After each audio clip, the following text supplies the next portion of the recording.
This video is about my van conversion.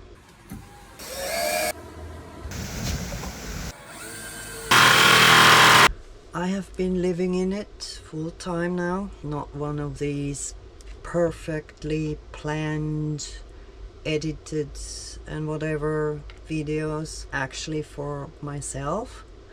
Did not plan to do a YouTube video, so the quality may be some videos from my Instagram story, pictures. There are some good videos. It is kind of like a patchwork. Explaining the timeline of this video and my build. First installed all the necessary components, and this would show me the space and the positions I have left over for everything else. You will notice some irregularities of the timeline. That's because I did a lot of things at the same time. I just had to go with the weather. When I ordered things, I had to wait, interrupt my work. Usually forgot to turn on the camera. Just too busy or too frustrated. At that time, I had a job which I quit end of August last year. I worked on the van when I came home in the evening after work.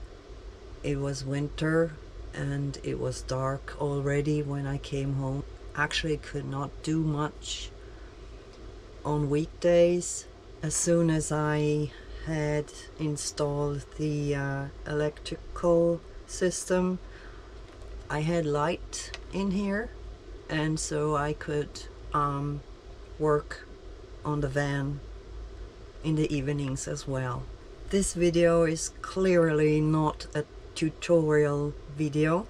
This video is actually for those who are thinking about building their own van, or maybe are in the middle of the build, maybe stuck somewhere, frustrated, and then you watch me do it and it's the same, so don't worry. I was frustrated too, and I was struggling too. I had no one to ask anything, or I did all my research on my own. The research was so time intense. I had no garage, no workshop. Actually, this build took place outside mostly, somewhere between underground parking entrance and a creek.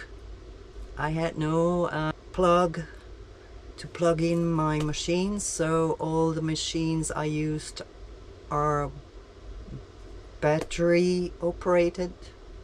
The weather played a big role in everything. First, I struggled with cold weather and darkness.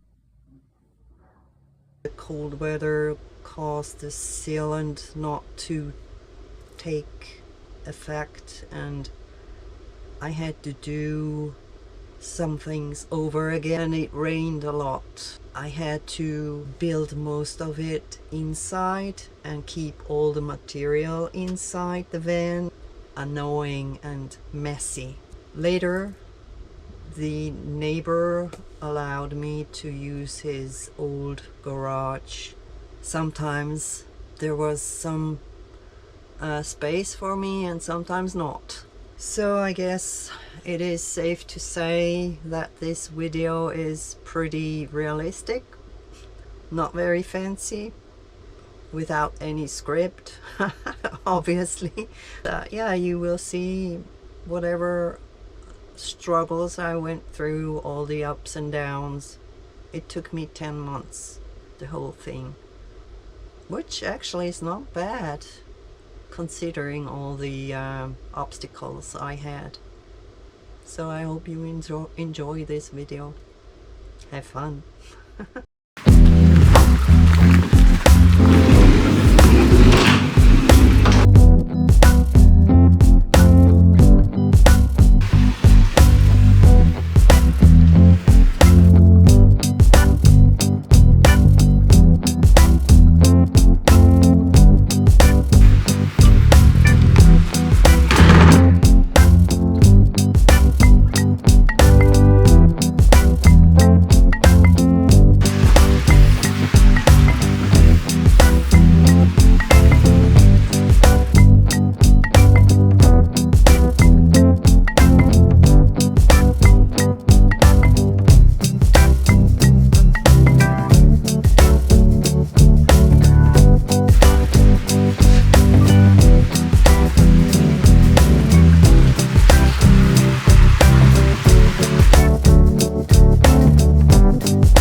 I started off with removing the panels.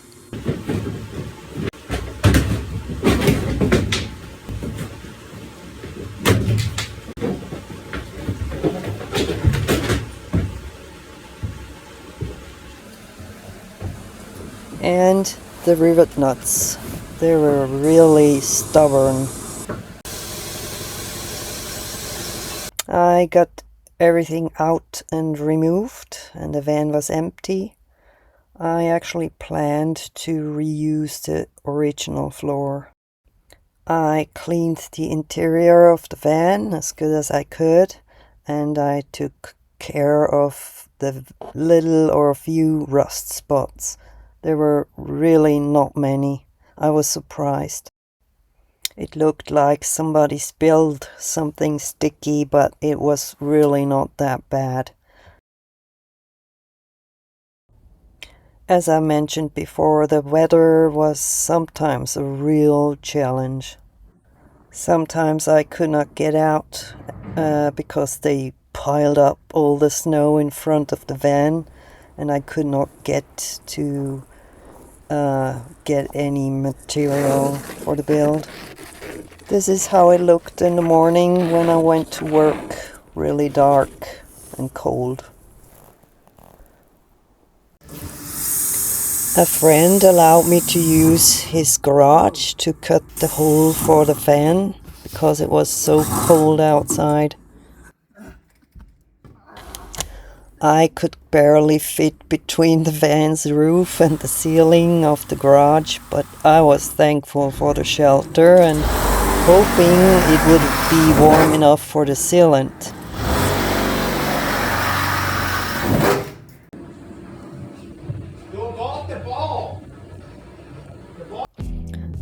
Yeah, that's me up there.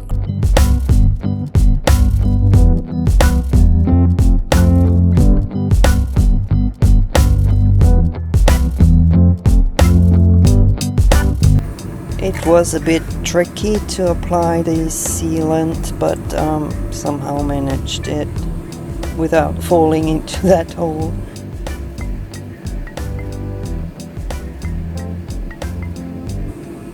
Unfortunately, it was still too cold in the garage and the sealant would not get solid.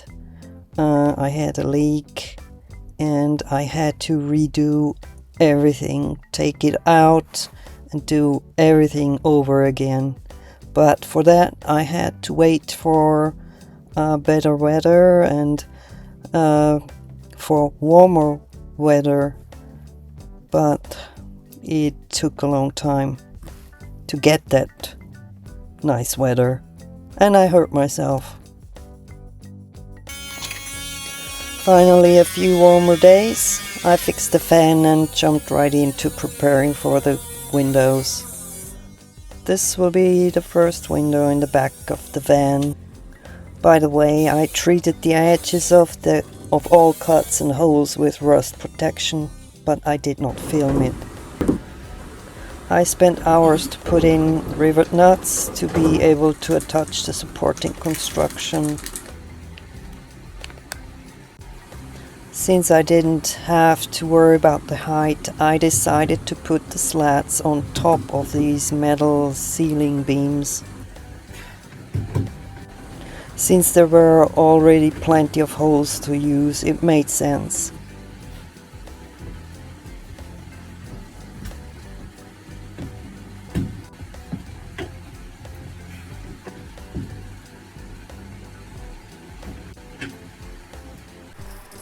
In between, I applied the sound deadening insulation.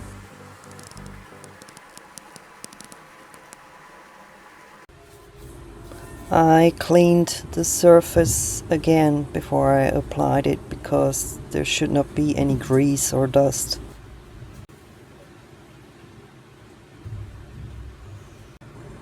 I just used small pieces and I cut them with some normal scissors. That went actually pretty well. Then I went right into cutting the boards that will cover the walls above the wheel box, using the old panels as templates.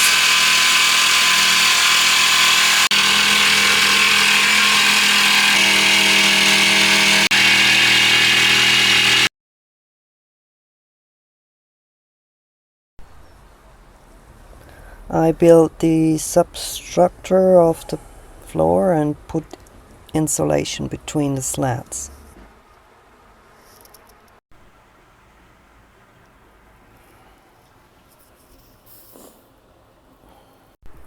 I cleaned and put the original floor back in.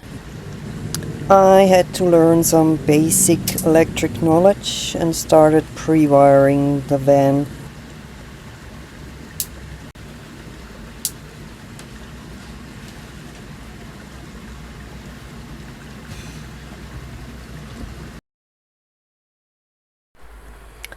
I don't know what that black sticky stuff that got on my fingers is for, but it made it quite difficult to get the wires through.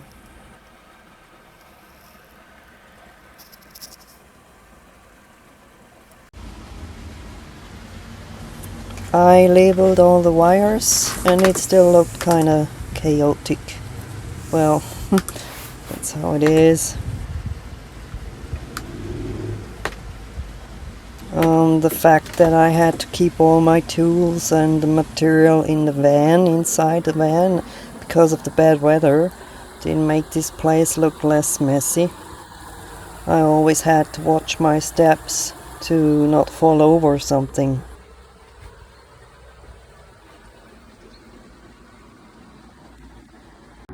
Sometimes I got back from the hardware store and I could not get back into my spot at the creek, so I just went somewhere else and worked there. Finally, the weather was stable enough to put one of the windows in.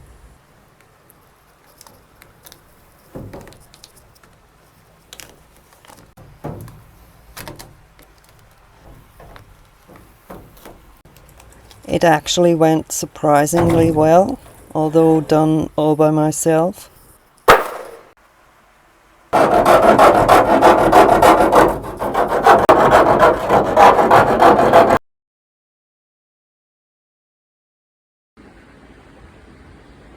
I applied 2 rounds of sealant because I thought that's pretty annoying if a window would leak.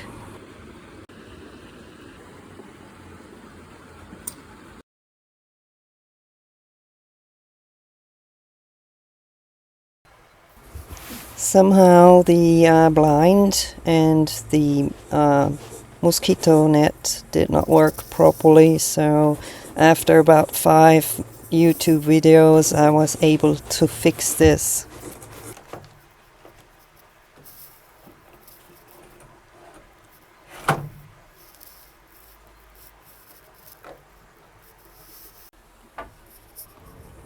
I had to secure the outer frame of the window, get all the screws back out and fix the blinds in the inner frame, and then put everything back in.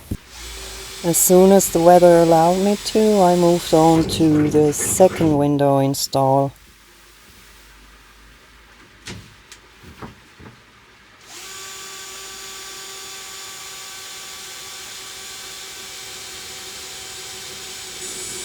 It was a different kind of window and it came without any instructions. I kinda pushed my luck with this one, trying to figure it out on the go. I put screws through these holes to find the exact same position for the template on the outer side. I drilled some holes around the contour to get starting points for the jigsaw.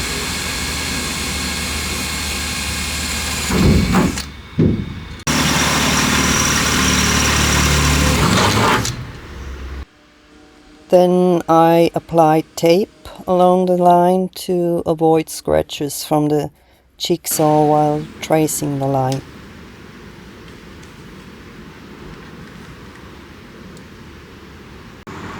Some additional tapes to keep the sheet from wobbling.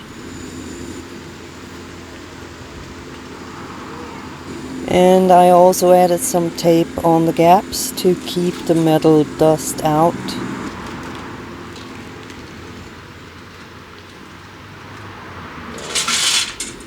I don't know how many times I moved these steps around and climbed them. Turned into some kind of aerobic class.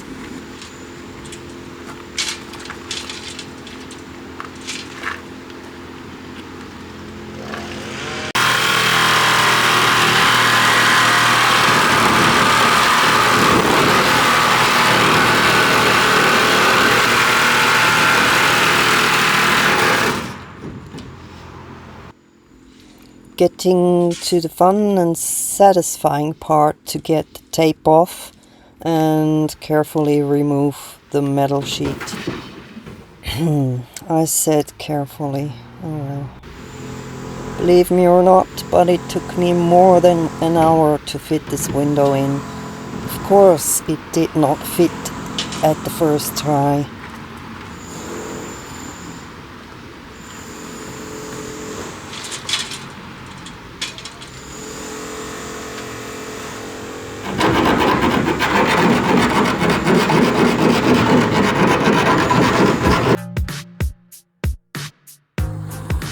Here is a quick overview. I've been working on the insulation whenever I could. And that's how I did it. Very professional.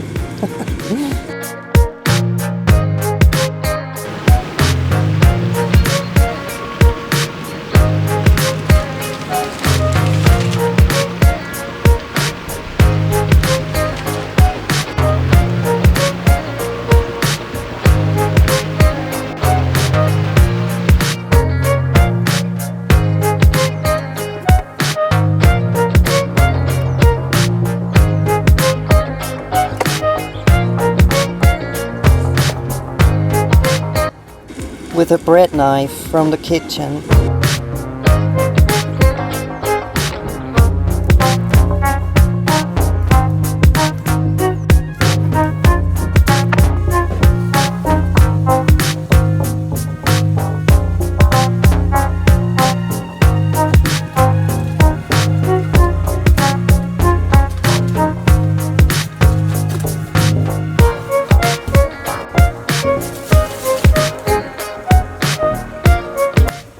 I rented a workshop for 3 days and took 3 days off from work to install the roof rack and the solar panels. So I prepared and packed everything.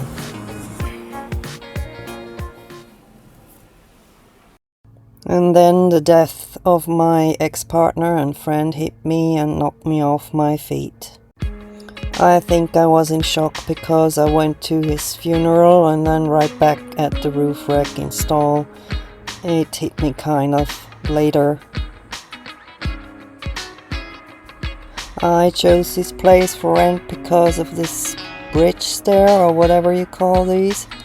I knew I had to climb on top of the roof countless times.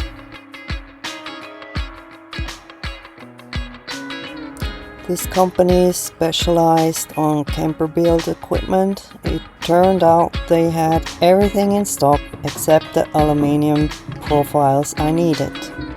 I actually did ask them if they really do have it. I had to improvise. Whoa, wait a minute, what was that? A leak. But where? I would be dealing with that later. First, I had another problem to deal with. I started the flooring with these self-adhesive tiles. They did not stick onto that surface, so I added glue. That did not help and the mess was immense. I stopped and gave myself a few days to think about a solution. In the meantime, I took care of the distribution and fuse box.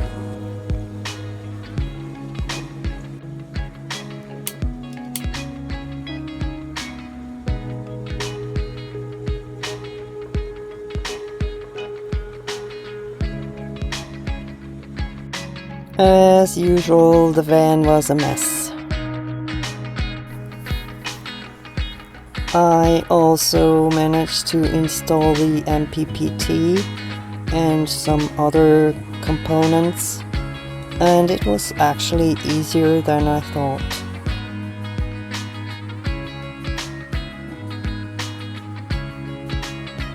I finally had light in my van, which allowed me to work longer at night. Of course, I still learned my lessons every day, sometimes the hard way, but I kept going. Sometimes simple things like how to install a switch without blowing the fuse every time I turn the light on. It appears so simple and easy now after I have figured it out.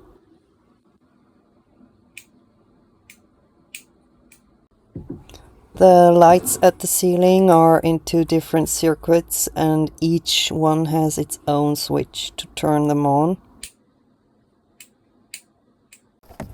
This is the pre-wiring of the B2B charger, which will charge my home battery while I'm driving. I also installed the main switch to cut off all the power if I need to.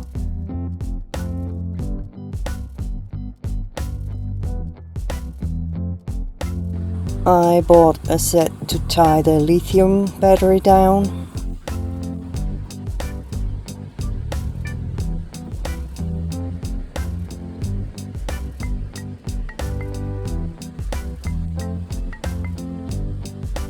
I also decided to install a whole new subfloor and dump the old one.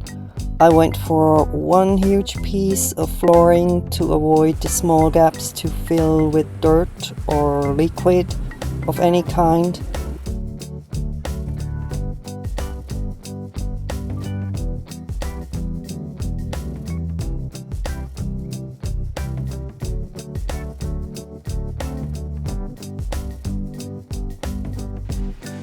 That's how the flooring went. Kinda stubborn, that big sheet of flooring.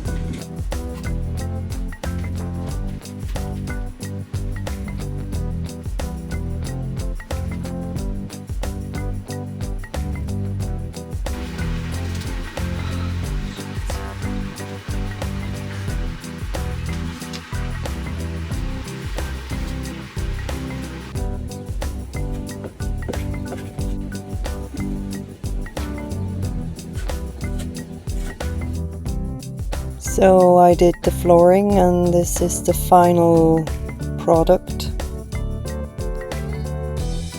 the edges are not quite precise, but that doesn't matter because the furniture will be on top and we won't see that. Doesn't matter. So, and back here is where the bed will be, and this is the support beam, which I did another day.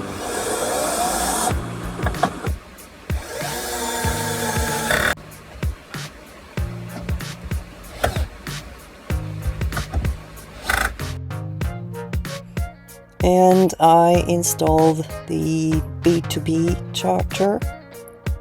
I think it was the second time because I had to redo it because I blew my fuse. So I did it again. I'm not sure why, I don't remember, but I remember I had to do it again. It's a 60 ampere fuse. And this is the cable inside of there, and it would run behind the kitchen and comes through the wall behind the driver's seat, and then to the car battery. This is another rainy day, working inside because everything is wet outside, and it is pretty messy inside, as you can see.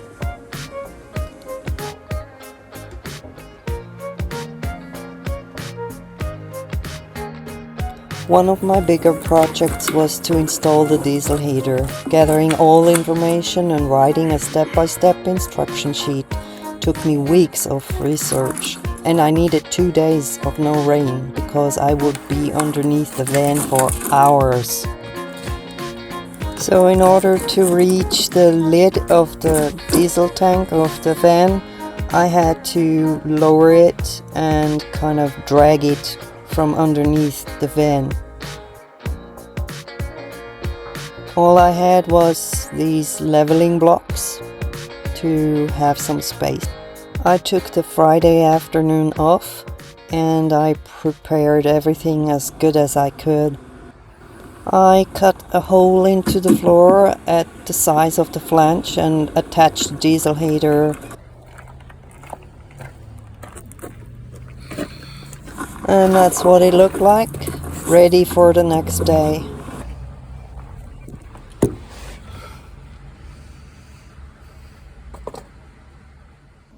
The next day I unplugged the cables, the fuel lines and the fuel filler neck.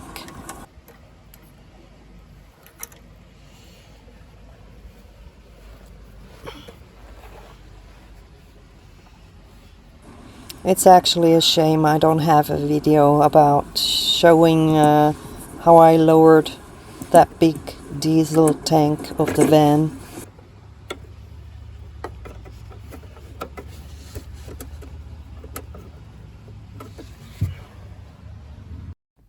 That's the connection piece that I had to unseal and attach the white fuel line that leads to the diesel heater underneath the van. Took the lid off because I did not only have to apply or attach the white fuel line, but also one inside the tank.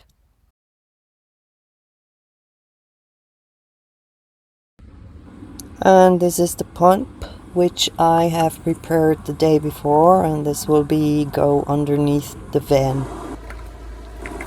After everything has put back in place, I had to attach all the lines and pipes and whatever securely, and therefore I needed to drill some holes and put rivet nuts in to be able to screw it down.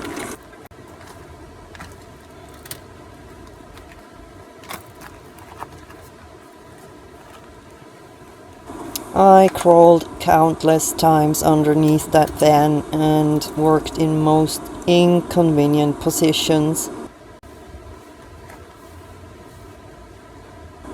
Probably did some 500 crunches down there because my abs were sore the next day.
It was exhausting and I was really getting tired, but I had to finish this.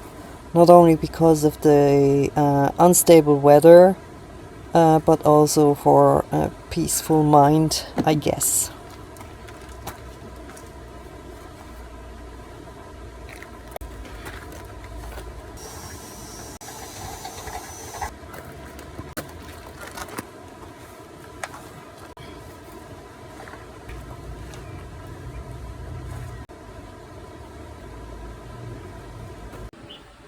Finally got everything connected and secured and ready for the first test run.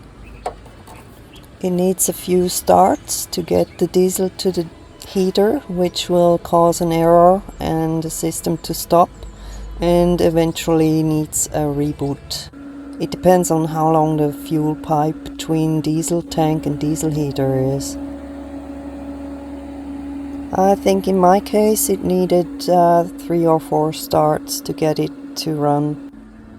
I'm glad I did my research and I knew this would happen.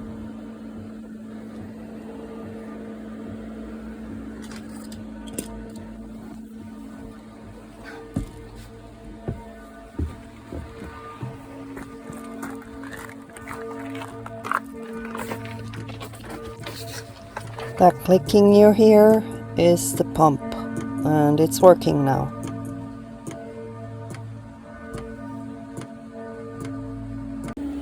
And finally the hot air came blowing out the outlet. I was so excited, I was so proud. It took me 1.5 days to complete this, but now I can tell from living in the van, it was worth it.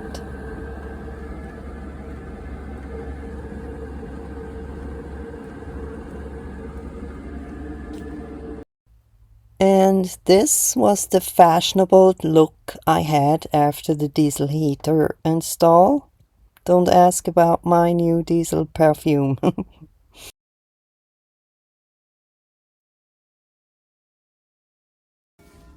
Well, no time to dwell in victory. I continued with construction and insulation.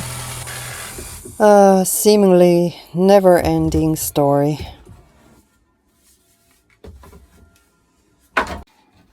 And guess what? It's raining again outside. You can hear it.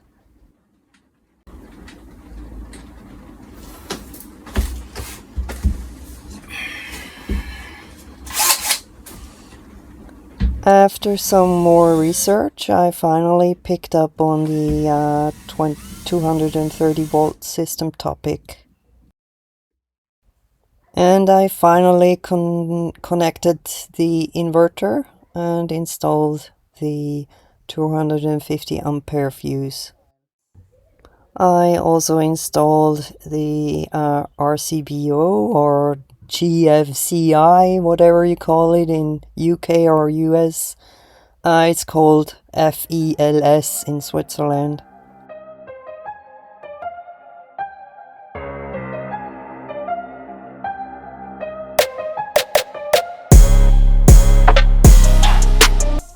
Meanwhile, my neighbor offered me to use the garage of the building that he has been renovating. What a game changer! So I could stain the slats for the ceiling without worrying about the weather. My younger daughter helped me with the ceiling to hold the long slats, and we did part of the carpet lining together. It was nice to have some company for this, and we really did have some fun. This instantly changed the look of the interior from a metal box into something more cozy looking.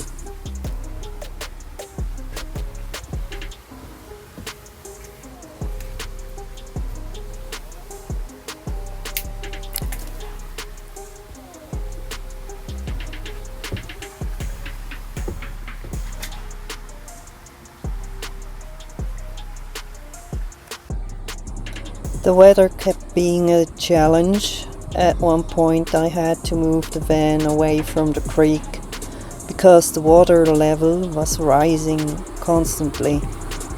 Luckily it regressed just as fast.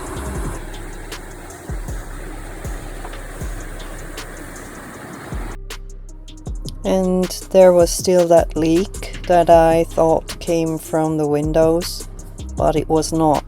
I have applied more sealant and it still leaked. It was so hard to find that leak.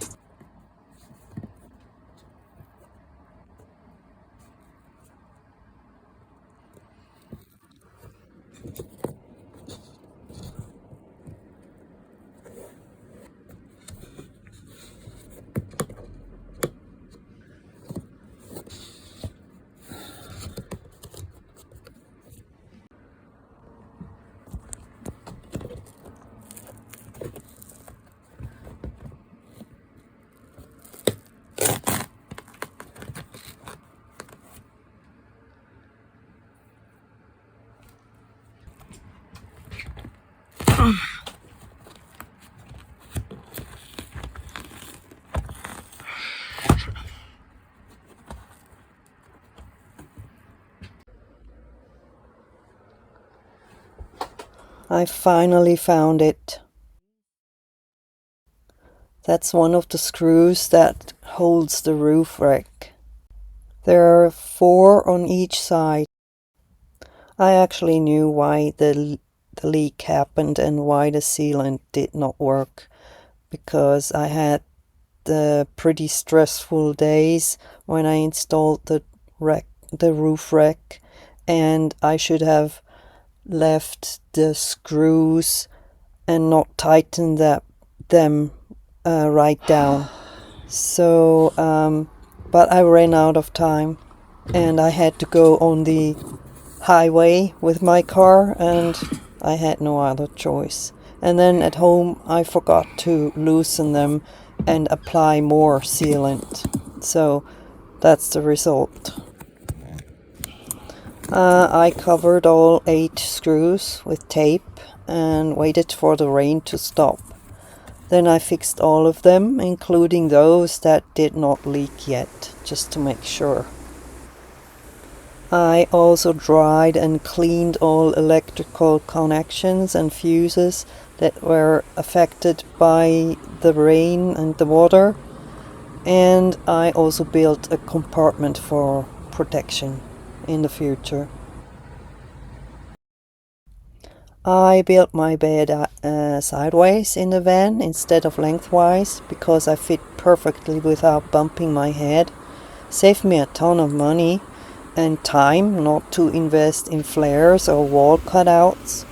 The bed slides out up to 204 centimeters using IKEA beams, so I've got some extra room during the day. It's been working great so far.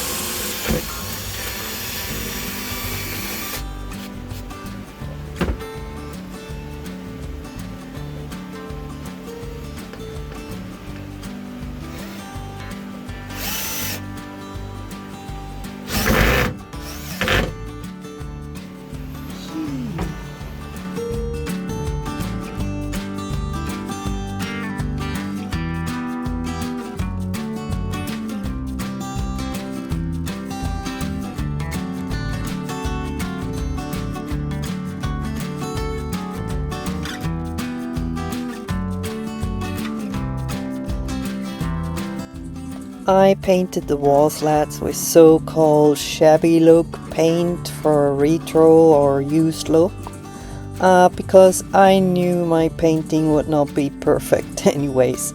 Less pressure on me for sure on this part.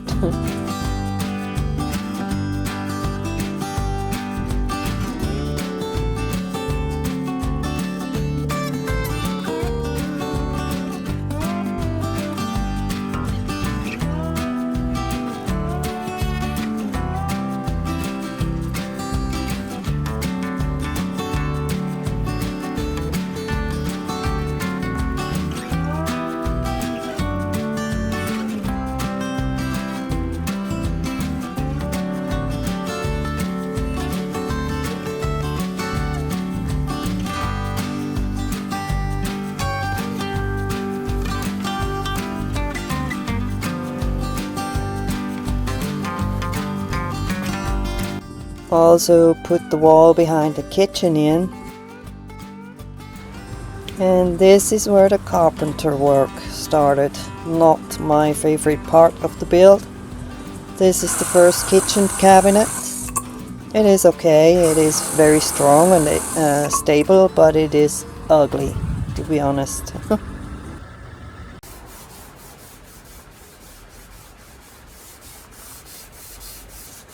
It's going down in history as my very first self-made furniture.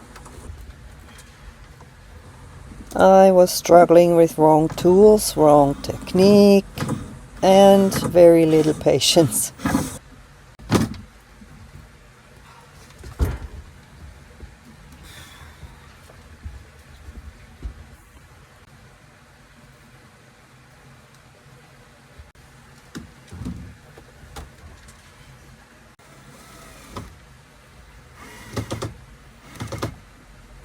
You now hear the sound of my lacking patience forcing that screw in, no matter what. Don't yell at me. And you're learning some bad Swiss language.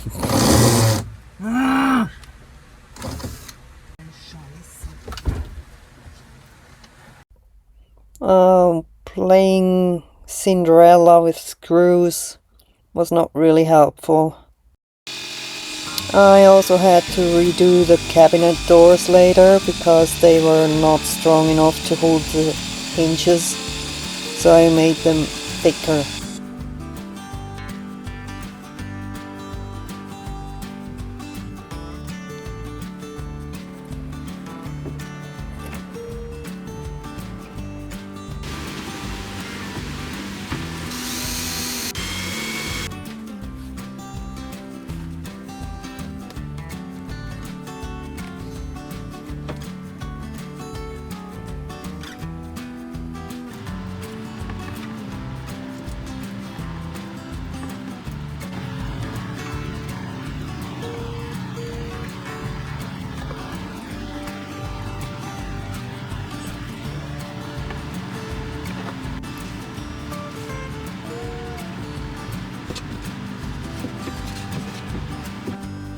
Not bad, but as I said, not the final version.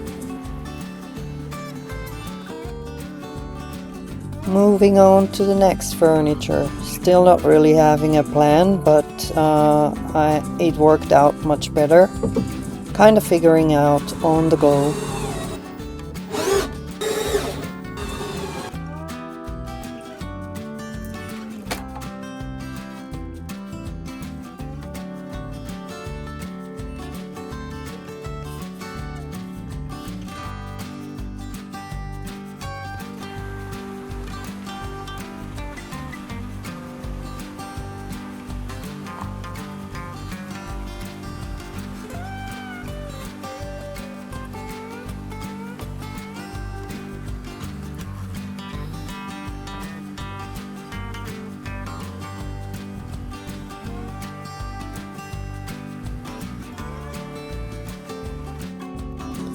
I finally felt confident enough to build the other side of the kitchen, the part where the sink would go. Guess what? It turned out terrible. I was so not happy with it. Not at all. It was just plain ugly and completely useless. It was frustrating. Trying to get over with this furniture build seemed to attract bad luck like a magnet.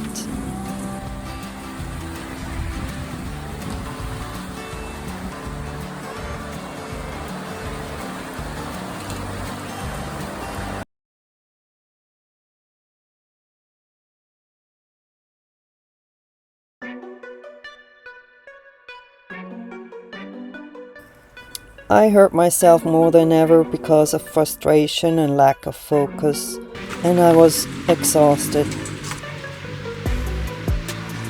I took a few days off, tried to ease my mind and refocus on my project. I ripped out the whole kitchen section that I did not like, and I rebuilt it from scratch.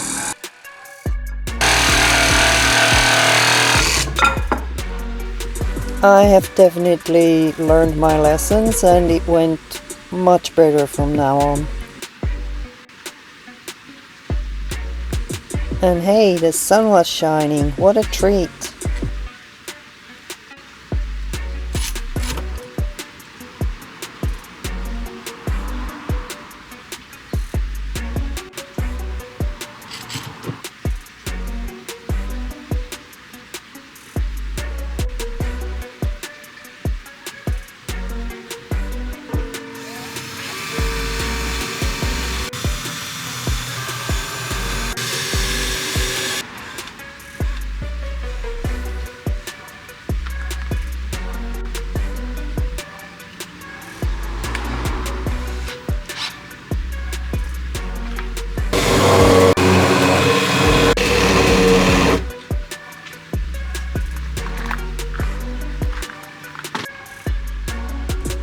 Never mind the wonky edge on the board. I did most of the cutting with the jigsaw. So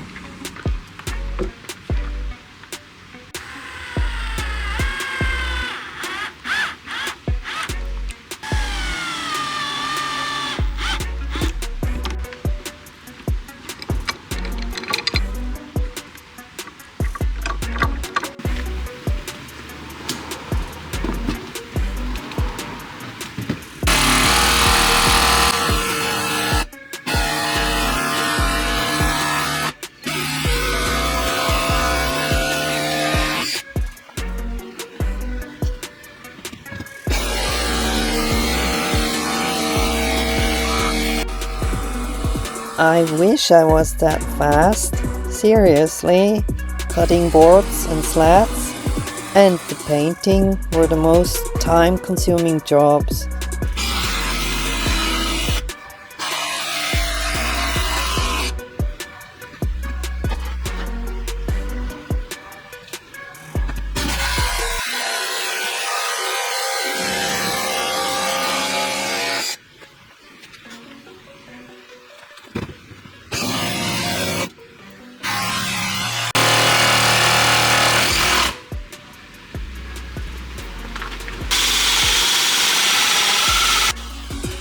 This will be the piece or the cover that holds the diesel heater hot air outlet.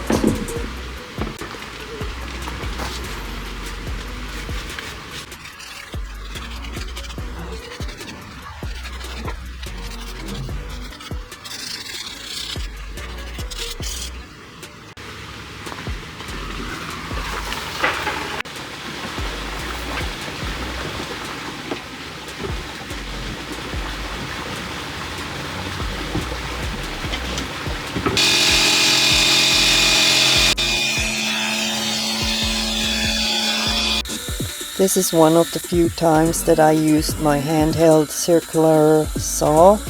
This is the countertop of the kitchen and I wanted it to have straight edges here. It took me longer to set the whole workspace up than actually cutting the board.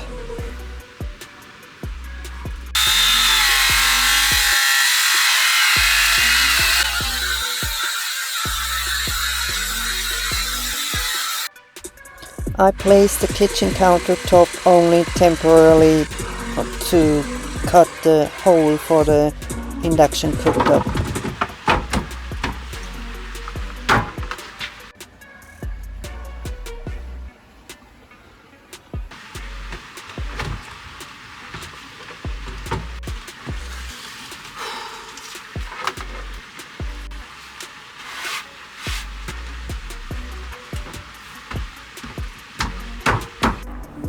I impregnated the countertop with hazelnut colored polish.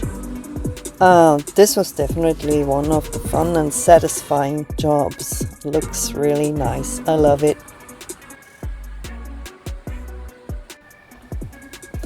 This is the other side of the kitchen where the sliding door is.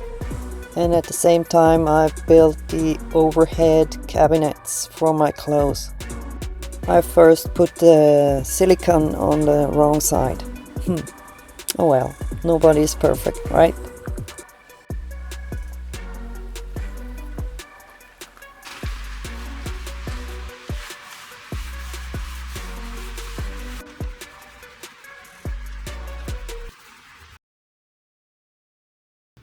Ooh, nerve-wracking drawer build.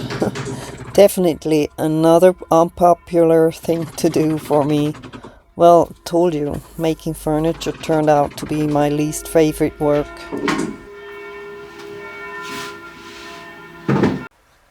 This is something I did sometime in between. I put in a rear door security lock.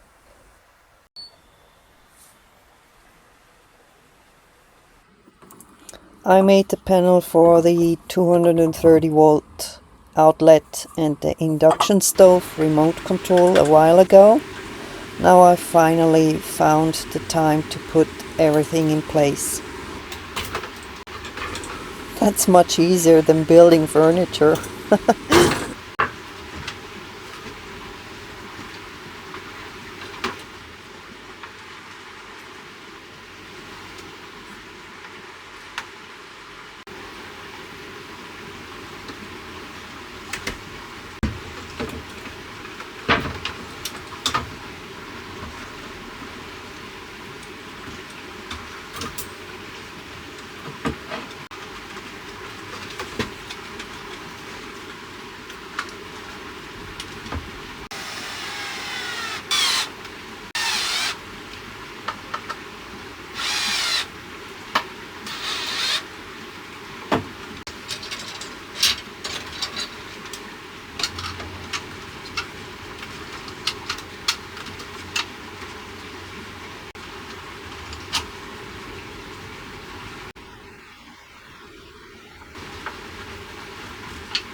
I probably thought the hole gets bigger if I keep trying to press the remote control in.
On to the next panel.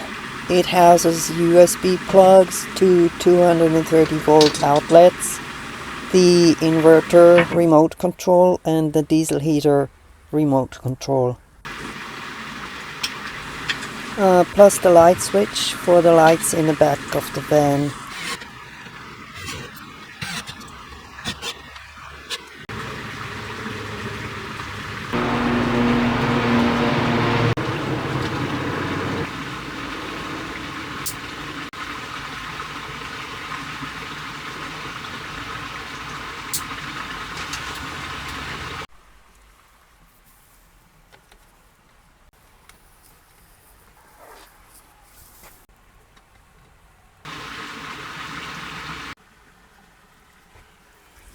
testing everything and then on to the next project.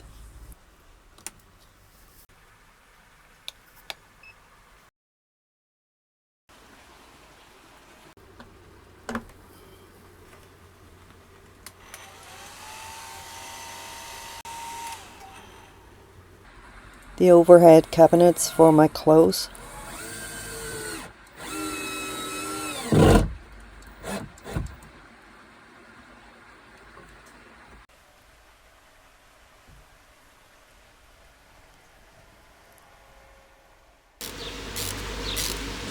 I installed a 85-liter fresh water tank underneath the bed on the passenger side.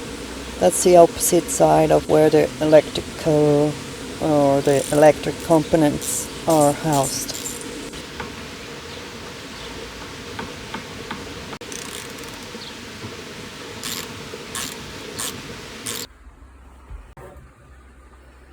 I prepared everything and then connected the water pump.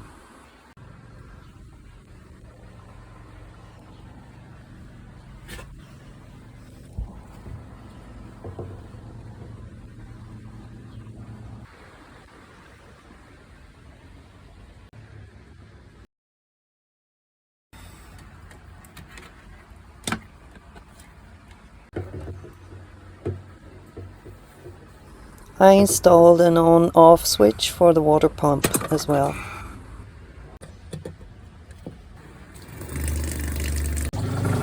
Checking for leaks.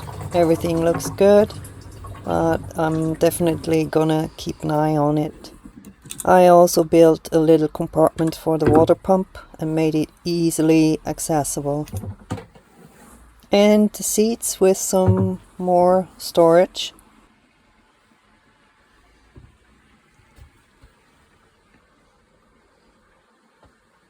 This compartment covers the diesel heater, but with a gap in the back for air circulation and another storage unit on top.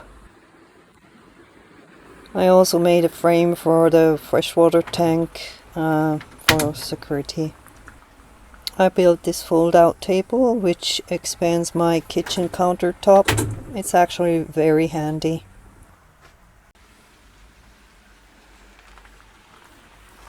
This is where I keep my grey water dump system, if you want so called. It's just a hose with a ball valve, very simple. My little swivel mounted table, which fits perfectly into this corner. And this little cute outdoor table, which I use when I'm sitting on the doorstep to drink a cup of coffee and enjoy the view.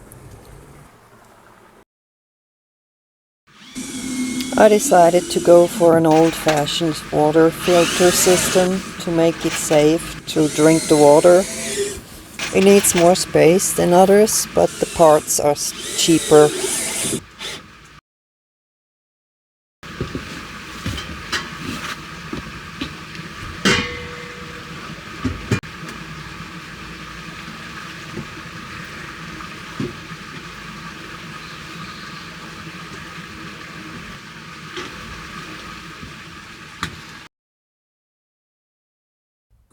Meanwhile, my mom has moved from Arlington, Texas, in with me and joined me for the very first trip and night in my camper van.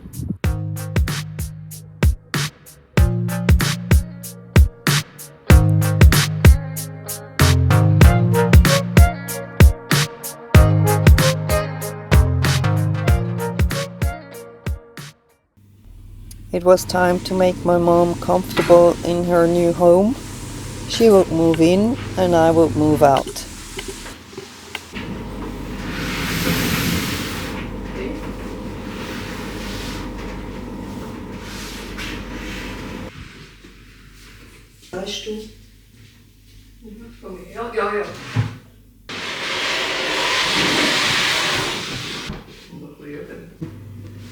Somebody's cleaning, not me.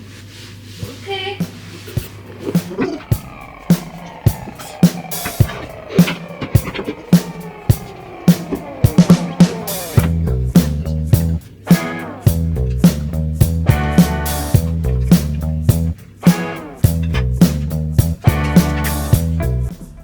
my very last project, the heavy duty slide out tray for easy access to my tools and gear.